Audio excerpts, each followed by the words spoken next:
pieces at spoken word events.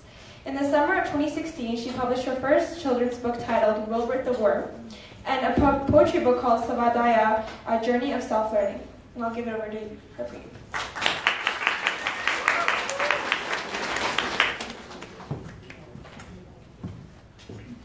Hello, good evening.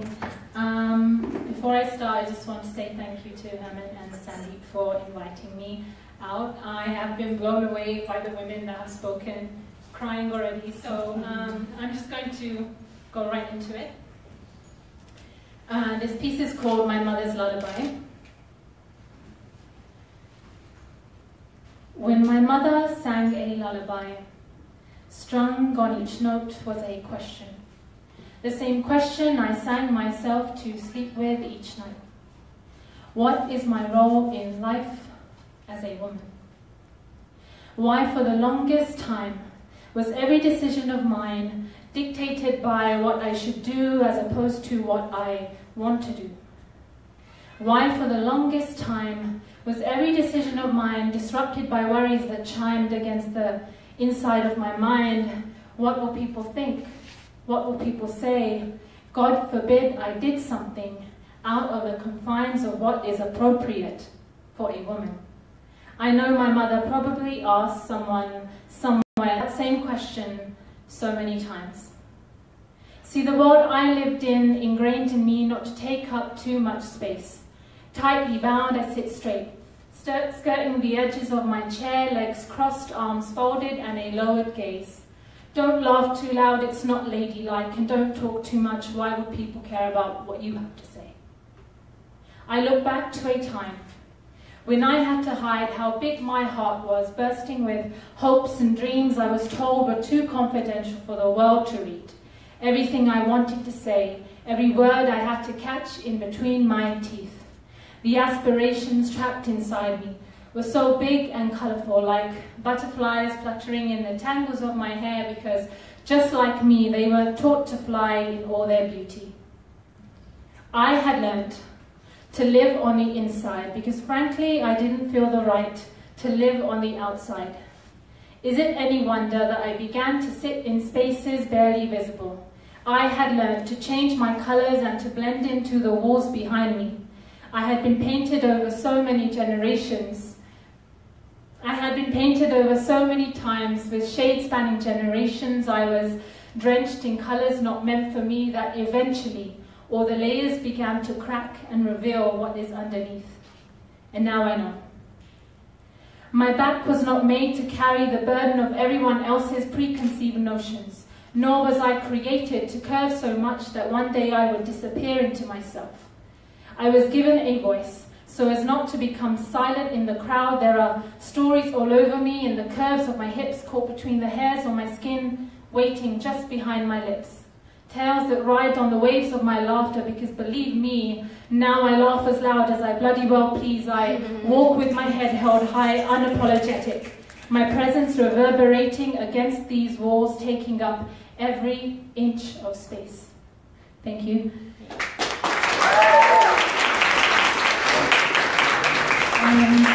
The next piece that I'm reciting is called The Juniper Tree, and I won't delve too much into why I called it that, but if anyone is interested, you can always come up and ask me afterwards.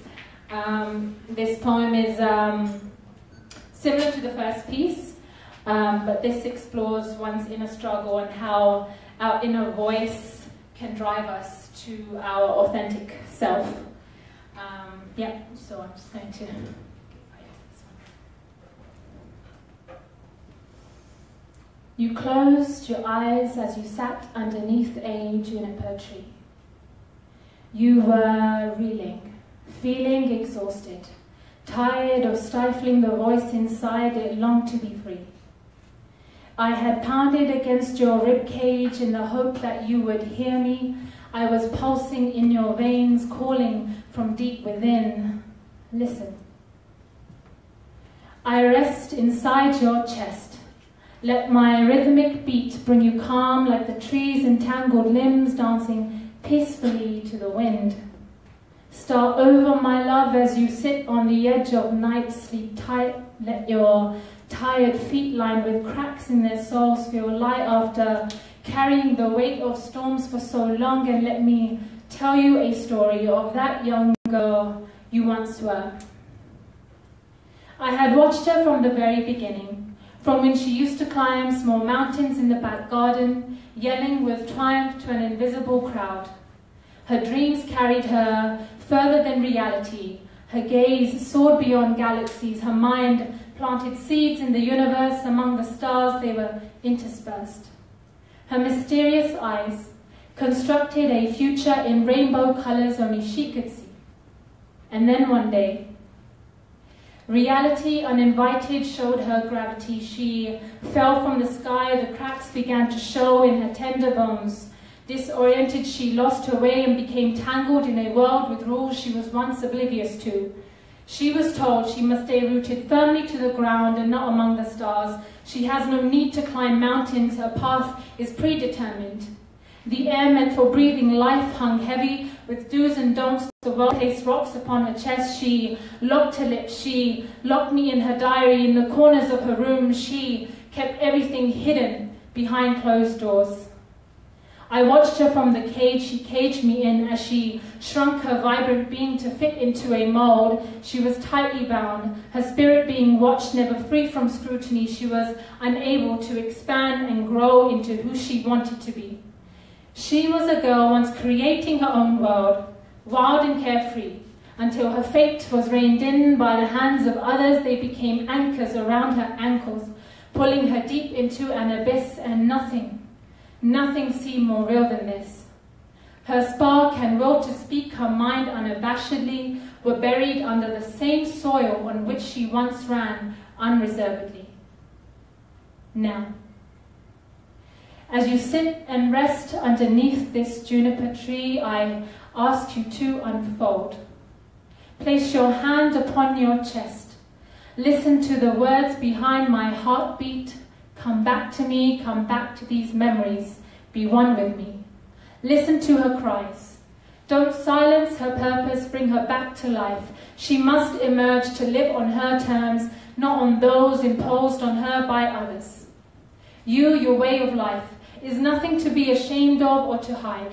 Never relent, never give in. Believe me, every time you fall, bouncing back will be extraordinary, because you are your truth. You transform, you rise.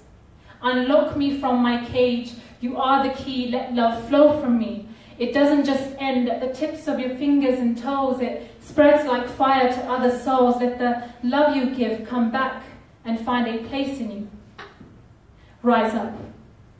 Rise up from under the juniper tree. Dust off your broken soul, your shattered dreams, your forgotten paths. Unearth the spark of boundless joy. Let it flow like molten gold, rejoining all to make you whole. Find your way back. Place your hands upon your chest and hear me speak. Thank you so much.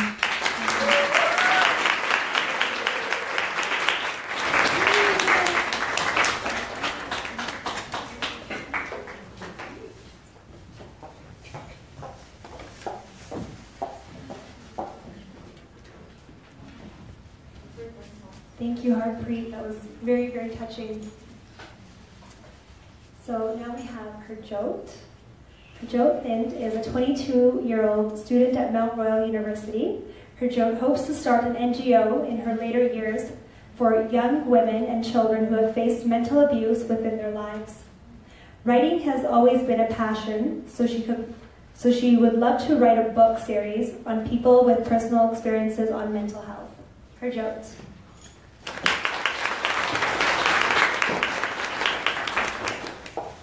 Before I start, I want to say sorry to my mom if she cries. This whole week she's been asking me, who are you writing this about? But she never thought that this was going to be her story. Mom came here in 1986 as a young bride. So I actually talked to my Masiji. So these are just short little entries about how she must have felt back in the day. It's 1987. Mainu kade kise ne nahi dassya ki Canada de vich inni thand hundi hai. So cold in Canada. Why didn't anyone tell me? She writes holding back tears. The relationship between her words and loose leaf are like a baby and a mom, protection. But one grows up so soon that words provide no comfort no longer. You long for your family. Bibi often used to say, ਇੱਕ ਦਿਨ ਏਦਾਂ ਦਾ ਵੀ ਆਣਾ ਹੈ ਜਦ ਤੁਸੀਂ ਦੋ ਭੈਣਾਂ ਤੇ ਇੱਕ ਭਰਾ ਨੇ ਇੱਕ ਦੂਜੇ ਦੀ ਸ਼ਕਲ ਦੇਖਣੇ ਨੂੰ ਤਰਸਣਾ ਹੈ. Mom had 2 sisters back home in Alamaji, Mom's brother that she missed dearly. I will miss fighting with them, but for now I will fall asleep with their memories, where they are safe, where they are happy, never to be forgotten. Punjab, 1993, Mom's first visit to Canada. Look at you, enni moti ta tera koi bacha nahi. So fat but no baby. Everyone stared at her. I'd been long 7 years, but she was childless. Humiliation was almost like my shadow. I cursed everyone, most of all myself. I'm surprised that my husband didn't leave me. What was wrong with me? Mom's dad, my papa ji, asked her, are you not happy? Tere kol sab kuch hai. Ek zindagi, Canada. It was such a big deal back in the day when you used to come to Canada. You're like the talk of the pin. That's what Dad used to say. But the funny thing is that I had everything, but I didn't have myself. When I Googled an article on the website, it said that self-silencing among Punjabi women. Past studies have found that both abuse and immigration are self-associated with higher levels of silence and depression. It wasn't until 1996 when Mom found her voice. One of the happiest days of my life. Today was my daughter's Lodi. My husband was beyond excited. We pangrad, ate some great food, but my biggest victory was seeing the same woman who once shunned me, who never let me hold their babies when I was childless, who called me horrible, horrible names, were playing with my daughter, my light, my Harjot, giving her the love I longed for. I cried tears of joy. April 2004. What are you writing about? My mom asked. I'm writing a ghost story for school. She looked at me like I was crazy. She still does that. Why don't you write a hero story about a lady, maybe that comes to a foreign land? I rolled my eyes. In school, the boys say girls can't be heroes. You're supposed to dress in pink and be smart. My mom's face fell. When you grow up, I'll tell you a woman's story, but promise you'll write a book about it. And I was like, okay, cool. But that never happened. She never told me anything. I'm 22 today and I barely know my mom. I found out myself, a fragment of her tale, but more is to be known. She married young, like many other women in the 70s, 80s, and 90s, and came to Canada. Someone wanted to be a teacher, someone wanted to become a nurse. But the sad thing is that their silence took over all their dreams. I was very lucky that my mom always kept hope, but there's so many people out there that didn't. In our generation, we do not fear humiliation, we fear oppression. As a woman, I want to be heard and listened to by others, but what shocks me is that there's still thousands of women out there that are silent. They're sad, they're alone, in a foreign country, nowhere to be alone, living with a man that they barely know, some of them that are abusive, some not. And we expect them to be happy, to give them children, to clean, to cook, work, obey, satisfy, and smile. Well, I don't think that's a voice, I just think that's a cry for help, a whisper. A whisper that's going to carry on in the wind. It's going to make us cold and we run into our homes. But where do you hide when that demon is you? Your loneliness, your thoughts, it's you. Do you speak or do you hold your silence until someone comes along? But what if no one comes along? What if you're just stuck with yourself? Thank you.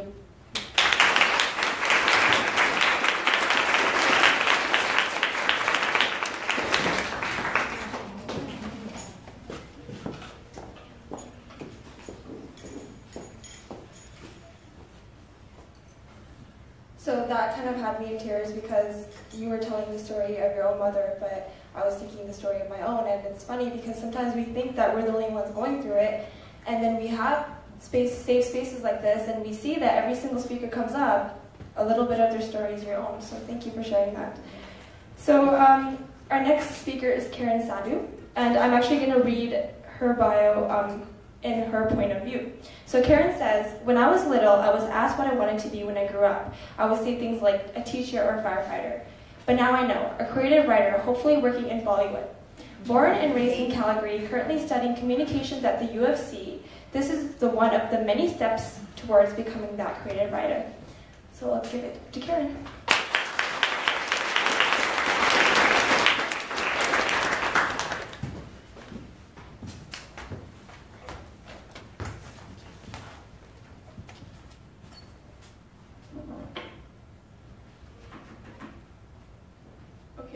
who here has a dog? Yeah, I don't have a dog, so this is something I'd like to dedicate to that dog I don't have.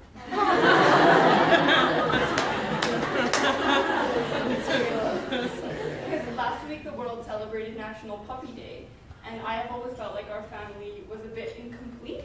See, my sister, brother, and I all love dogs, so I decided to pitch the idea to my parents, like that's who I go to when I need something. So I make my way over to my mother, and I start to whine that I want a dog, and she makes a face, her nose scrunched up, kind of like this. And shaking her head, she tells me that I can have one, but when I go to my own home. But this is my home. I shake it off. I was studying while my father was eating roti, and he tells me I should learn how to cook, as I will need it when I go to my own home. Will I not need it here? This is my home. The same night, my sister, brother, and I were sitting, and my mother makes a joke about how my brother won't sit with them in the future, and neither will my sister and I, as tusi to aap dekhe chale jana. But this is my home. I wanted to redecorate my room, but my father thought the idea was vain, as I will have to move out in the next 5 to 6 years and go where? Like, is this not my home? I shake it off again. The same night, my father throws an ember at my mother, and a fire kind of ignites the ground that they stand on. Throats tightening, veins white.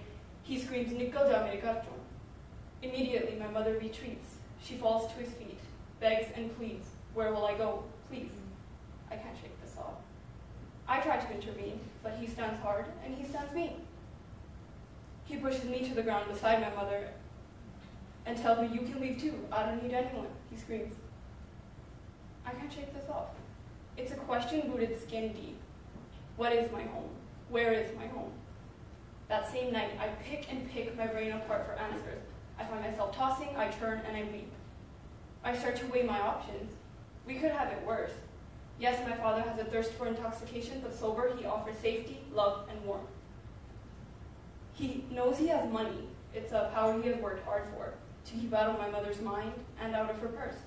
Those above him have him convinced that, "Son, don't let your wife level your work." So with that idea, he comes and takes away every individual identity fragment of hers. With his attitude superior, his tough exterior, he has sacrificed blood, sweat, and tears so we can have shoes on our feet. He bends down and ties our feet there, and giving us the freedom to roam without feeling inferior. He's not perfect. He's had to do it all alone, but he is my father, and my father is my home. After my father, there was another who wanted to shelter me, to share my mental mess, my chaos, my clutter. Together we grew, poles apart, walking hand in hand, sharing the best of laughs, until one day they walked out through the door I held open. And that is when I knew that this heartbreak is true. What am I to do when the one person who feels like home refuses to understand your point of view?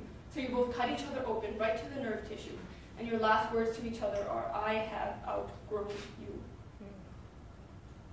We have to give the devil his due. The game he set up for us, we played through. His fire, once red, has now turned blue. My apology, your apology. It's all deja vu. Where is my home? Well, once upon a time, my home was you. I haven't forgotten. I will never forget. The one whose blood pulsates in my veins, whose eyes I cannot bear to see wet. After all, it is who I run to with scraped knees and crippling hearts, who puts the bandages on piece by piece. I haven't forgotten. I will never forget. For only to her I am happily in debt. After all, she created and kept me. When the majority weeps over my birth, my mother kisses every inch of me from my head to my feet. She holds me tightly. I can hear her heartbeat. She turns to her oppressors, smiles, and speaks that she is the rose I will grow in concrete. You will see. What I couldn't do, she will complete. She is a shelter built only of stone. For all the sorrow she has faced, I will and I am ready to atone. She is my mother, and my mother is my home. I have much to envy from my brother. After all, he gets to keep my home, my father, my mother, while they send me off with heavy hearts to go find another. Somewhere where stands a house, but inside is the family of some other. So one last time, I beg you to bear in mind that while I am home, yes, there is one I have left behind, one I have yet to find. My heart is tired of answering, and I hope you get tired of asking these questions of where is my home.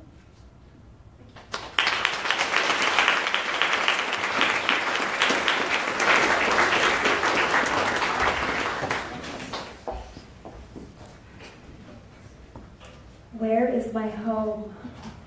I think a lot of us can say that we've had those same thoughts. Thank you. Our next speaker is Harman. Harman Kaur is a spoken word artist, writer, and intersectional feminist from Abbotsford, BC.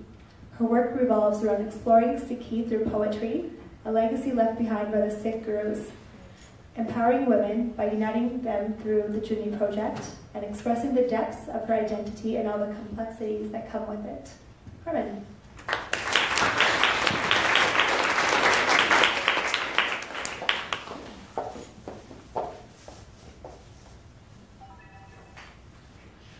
Hi. Okay, so is this working? It's not, sorry. Awkward. Okay. So I've been coming up here and introducing people, and I haven't been nervous, but I have to be honest, I'm really nervous now. And I think it's because for the first time ever, I'm going to be sharing my story. I'm not going to be sharing anybody else's story. And I think that this is a safe space, and I feel like I can trust all of you, even though I haven't met some of you before. So I just want you to bear with me. This piece is my personal journey, and I'm going to be taking you through from when I was a young girl to the present. And while you're listening to it, I want you to see if you can relate to any parts of me, because all of us here, we all look different. I look different than you, but I think that we all share the same stories. So here we go. I inherited freedom from my guru, but the shackles were placed around my wrists as soon as the world found out that a little Punjabi Sikh girl was born. When I was 3, my brother was born, and my mother held me close to her heart as people congratulated her, as if an heir had been born to who knows fucking what. I was 6 years old when an adult in my family noticed the hairs on my arms and made me aware of it. As if a 6-year-old child was supposed to place a razor on her innocent skin or walk down the shaving aisle of Walmart. At 10, that one bitchy ad that everyone has told me my skin was too dark, and the discovery of skin lightening cream became my savior. As if that bottle of Fair and Lovely could solve all of the problems of a little brown girl. As if the color of my skin was only beautiful when a white girl spray-tanned it onto her body. As if the sun was to blame the way it placed kisses all over my body without leaving any angry red birds. At 11, I was told that only boys tie turbans, and I could not wrap my head around why my liberation was being turned into my oppression. I could not understand why the white man, who felt so entitled to my body, could come tell me that he felt sorry for a woman who has to cover. To which I thought, how horrible it is to have the body of a woman which is either covered too much or not enough. Not enough. Not enough for the boy who looked at me in the eyes and told me these damn feminists won't allow boys to be boys, and told me that I was way too feminist, too radical, too loud, too unapologetic. But not enough. And I try to explain that there is a reason for why I am the way I am, that my mother spent years in silence swallowing her grief so I would not notice. But I noticed. So I became loud. I grieve and celebrate unashamedly in the form of my mother's silence coming back for revenge. 14 is when my chacha takes his own life in front of my eyes, and I am left wishing I could have shown him the world before it hurt him. 15 is when I learned that Punjab is hurting just as much as he was. I am 16. I have been told that boys are only mean to me because they like me, but I can't understand how this is supposed to work, because when the one I like tells me that I should go shave, I am that little 6-year-old girl again. And I become hyper-aware of the flowers that grow on my skin and become determined to rip them out by the roots. Only to find that my skin is very allergic to Nair. And that day I sit on the bathroom floor, sobbing with the fan on my arms and legs an angry shade of red, angry at the world, angry at myself for turning my back on my guru who gave me my liberation. 17 is when I realized that although my friends are graduating, not all of them will make it. So when a few few months later, a brown boy is shot dead by another brown boy, and my heart knows who it is before the newspaper publishes a name. I'm 18. Boys are becoming men and girls are becoming women, but I still can't shake the feeling that we grew up too soon.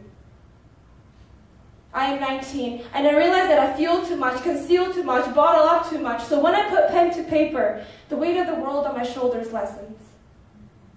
But this is when I become aware of how much the world is hurting, how much my sisters are hurting, and this is when I have to say, fuck it, I am a feminist. 20. White people still think I'm a Muslim, but I have learned to not recoil and deny it as if it is an insult, because white people don't care that I'm a Sikh, and I do not care if they care.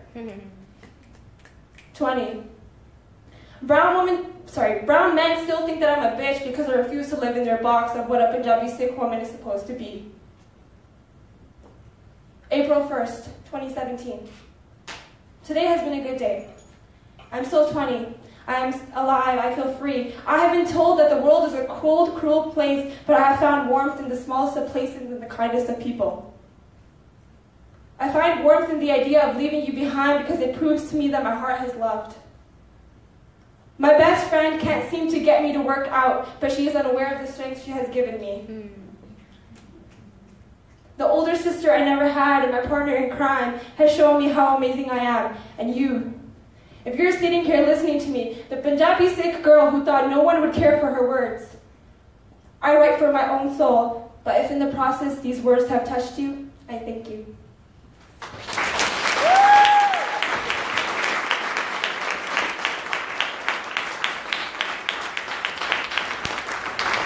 Okay, I'm going to be back because I'm introducing my next speaker. So, our next speaker is Karen Shoker. So Karen is a secondary social arts and sciences teacher with the Calgary Board of Education. She had completed her BA and BSc at the University of Calgary before pursuing her education degree at the University of British Columbia. Throughout her undergraduate career, Karen has written and performed poetry as a means to explore identity and voice as a Punjabi Canadian woman. Karen.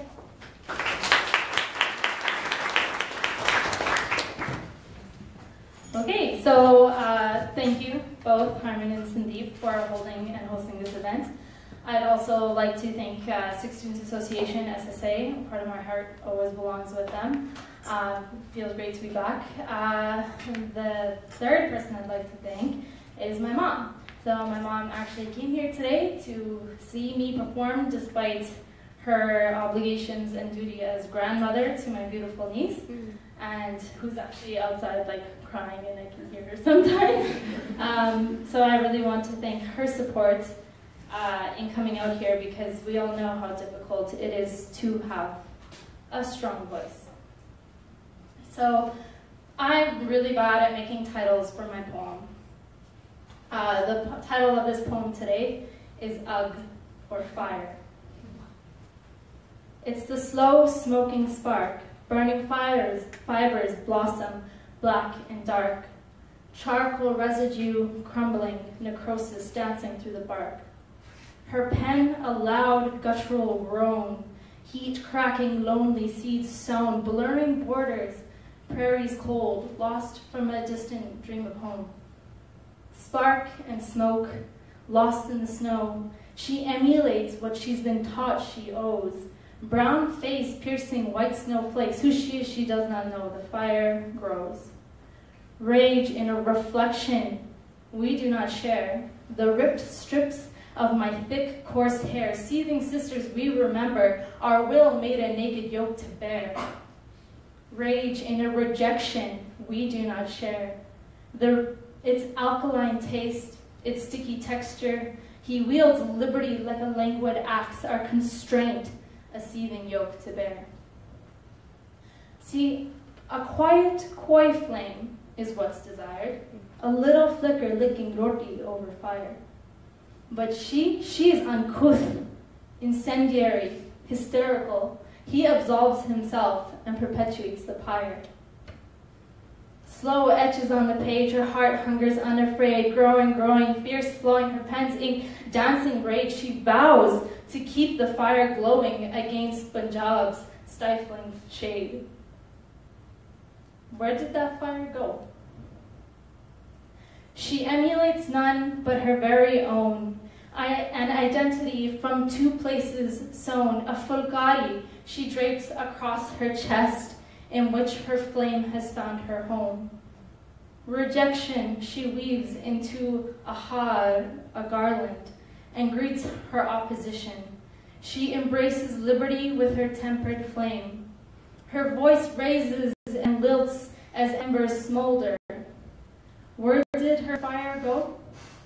She shaped it into her kor, the will with which she sows seeds in a cold, white prairie. Thank you. Now, I just want to say I love my mom very much, and she's a very, very sweet lady. And she has this strength, this core inside of her that has brought her here also in the 80s as a young bride. But she's the most loving and strong woman that I know. And when we were talking at intermission, she said, you know, there's just so much anger in that room. And she is right. There's a lot of anger, and rightfully so, I think. And I remember the reason why I wrote this poem knowing that she was going to be here today is when I was 16 or something, I don't know, angry, writing like really shitty poetry in a diary that she doesn't know about. She told me, she's like, I love your fire, we all love your fire, you just need to learn to control it. And I think what she means is that grace that you see in the women who are our mothers and our bitchy aunties that we don't understand, and we don't understand the way they function, but I think it's that fire inside them that they're learning and that they appreciate. So yeah, I'll just like, thanks, Mom. And thank you all.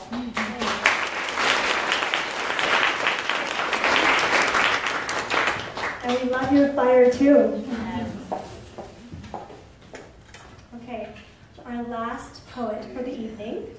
Nazra Adam is a 22-year-old queer Muslim multidisciplinary artist, community organizer, and activist. She is the current Youth Poet Laureate of Edmonton and artistic director of Sister to Sister, an artist collective and support network by and for femmes of color and Black Arts Matter, Alberta's first all-Black arts festival. Nazra is passionate about using art to disrupt, protect, educate, and inspire and build forward moving love within her communities. She also graces this month's cover of Avenue Edmonton. Nazra.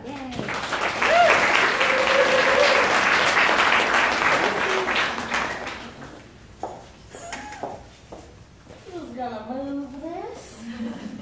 Because I do lunges a lot. I don't know what to say. Hi! Thank you, Sandeep and Harmon. Y'all are beautiful. Everyone here, thank you so much for your vulnerability, for your truth. I really appreciate it. I want to just do a little call out. I want to give thanks to the land that we are residing on, for the ancestors in this room, both yours and that have been here, Treaty 7, Blood Tribe, Piikani Nation, Siksika Nation, Stoney Tribe, Tsutsuni Nation, and Métis folks. I give thanks.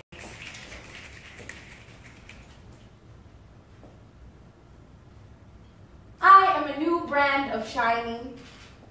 The sun looks up and catches my glint, wonders how I got so high, how slick I was in passing him, wonders how I haven't burnt all the way up already, as if I haven't, as if it wasn't the scorch that birthed all this, as if the answer to the question, how much water can a Black girl even hold, isn't swimming in the hollows of my cheeks, as if I wasn't born an already cosmic conundrum, as if the sky and the stars aren't strung up by kinky coil. I detangle myself, fingernails the pick of the century, blood an all-penetrating oil. I am a new brand of breath, a wind that nips at your ankles and sings and moves a field of dandelions into wish and dream.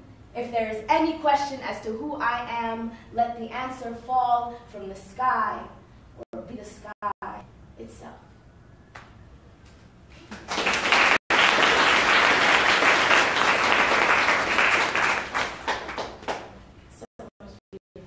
I just want to shout women of color, like, period. Like, thank God for you. thriving, we're shining. God bless. This is a poem for my father, who I didn't much think raised me, but he did in his very interesting way.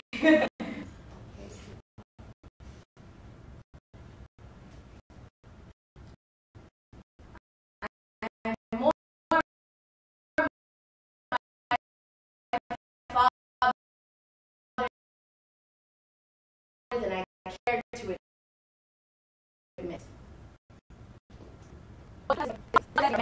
We are war. His father's father won back our family name, and Ayeyo still can't get the blood out of his qamis.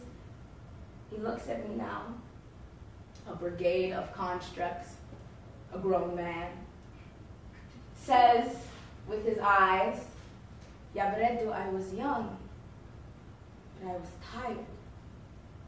His eyes are also my mother's, are also my grandfather's, are also mine, a people who have been here long enough to know how this ends. Imagine, breath, a controlled substance, only afforded to lungs free of black, without mention of the mining, the drilling and tar and grave sites made in, out of our homes, our chests, caskets for any audacious joy, making it past these lips, breath, a foreign concept, that does not arrive on a boat, does not steal your children and skin your culture and sell it back, shiny, bones picked clean, breath, a moving thing, a mother to sound, to revolution. Over 500 bodies collect. A muted heap of flesh in the Oromo region of Ethiopia. 52 more after policemen do their job. Government controls all internet access. Same government declares state of emergency.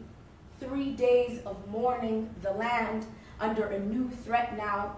A palpable shake from the country's gut, its cheeks rod from its own salt water, the dead, blood refusing to leave their bodies, cells solidifying like Attica. Like, no, I will not give you what you want most, grow weighted, begin to sink into their own graves, arms crossed, a prayer, a shield, a cry, beyond breath. Papa says, we are men, we are war. I stroke his palm, trace the lineage holding him together, compare it to my own, say, my eyes, yeah, Baba, your children are tired, but we are breathing. Thank you. I am more my father than I care to admit. A fled war zone, a toothy joy, a clenched fist amidst the clouds.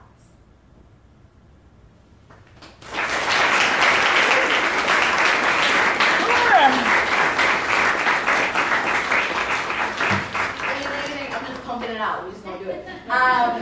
Intersectional feminism, huh? Right? God bless it. This is a poem about reminding myself and everyone in a body that looks like mine that our bodies are also hold people, souls, families, lineage, love. The body is Baba's voice 15 minutes before morning prayer. Too damn loud, but all higher something today. The sun be my savior and reminder. Each day I come too accustomed to casket or unmoving thing is still breath. Like a summer breeze in New York, like his belly laugh, like surah that still knows my mouth, alhamdulillah, praise. In the key of fresh sambusa and the way my hands move and fold without dictation. Like this body still remembers home and holiness even after everything. Still lives underneath all this blood, still room for me here in this body, in this desert of my own unknowings.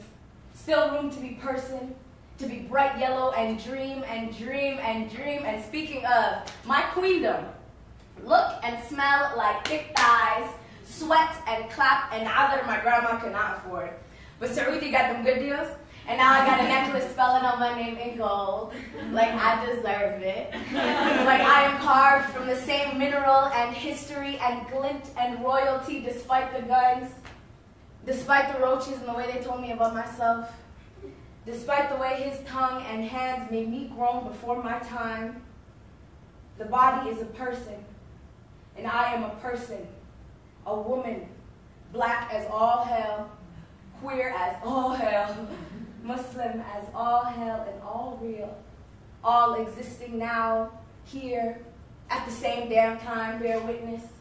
The body is faith, the body is vessel, the body is the music crashing at our feet, begging to be remembered, the lineup, the shagoye, the azonto, the bust it open and fear nothing, because I am a person, with a mother and a father and a tongue that bends 4 different ways, because there's more than one way to be here, more than one black.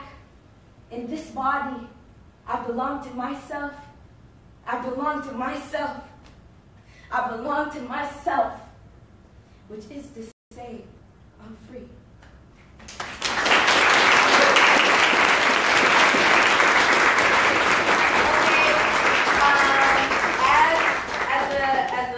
Thank you, and why the fuck not?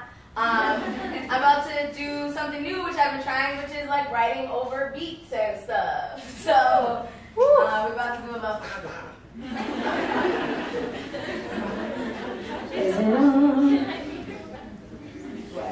Okay, so this beat is by my homie, Kaz Mega. Siri, not now. Okay, let's check this though.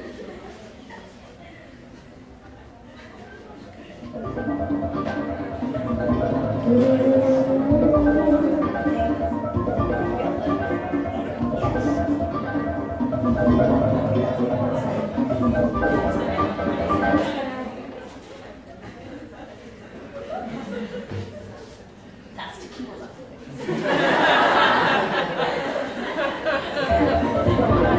This is for black women.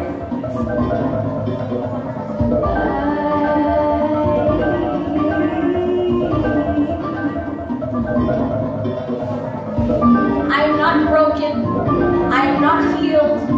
I am the yellow sun. Before me kneel. I am the wrong name. I am the freak flame. The almighty femme freed from this man's game. I am new. I am ancient. I am waning moon and sisters cry and kingship. I am gold. I am sold to the highest bid, to the master's kid's ancestral hold. I am orange before the fruit, before the noose, before the loot of our kink, our curl, our hips, our world, a laughable pursuit, a rendezvous, Satan unfurled, reversible. History lurks the corners. I am the first to blow the whistle, sink the missile, oppose the truth, wrapped in white words. Demand my promise, man, sit wrapped in hands that stretch and calcify the lessons, the blessings, the roadmap to our heaven. That now we after love and bounce us back as high and low. Leave us singing songs that make us feel like we got us. Love is yours, wings unfold, rebirth, new earth, next chapter is yours. Black girl, you're free. Brown girls, you're free. Black girl, you're free. Black girls, we're free. Black girl, you're free. Brown girls, you're free. We are so free. We're free. We're free. The wings of black women know no limit. They stretch and swoop and give no shit who caught up in it. We ride, we die, we lift the village high. We're raped and pillaged. Why? We laugh and you ask why. So loud, so proud, so bold, so confident, so sure of where we've been, so clear in our vision, so unconcerned with your imitations of our magic, self-valid, these attempts to big up blackness.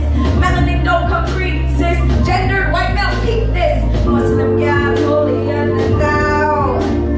Free to move my mouth, free to move my mouth. Let's protest the unrest, the lame excuse for government. Let's protect the sex work, the refugee, the childbirth, the trans femme, the queer love, the transcends,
Wow.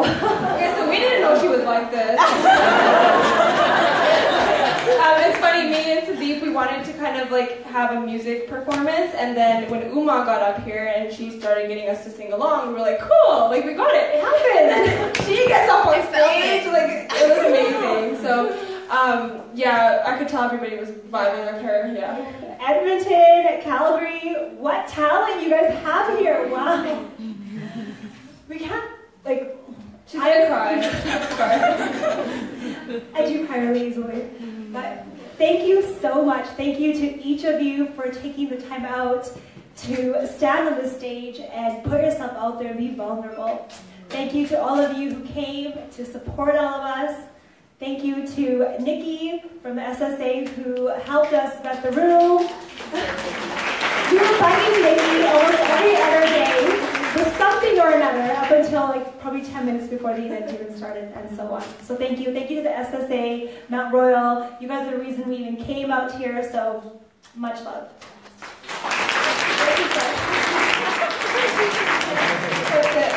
If you guys want to like discuss or anything, or if you guys want to like take pictures with any of the speakers, if they're comfortable with it, I feel free to do so after.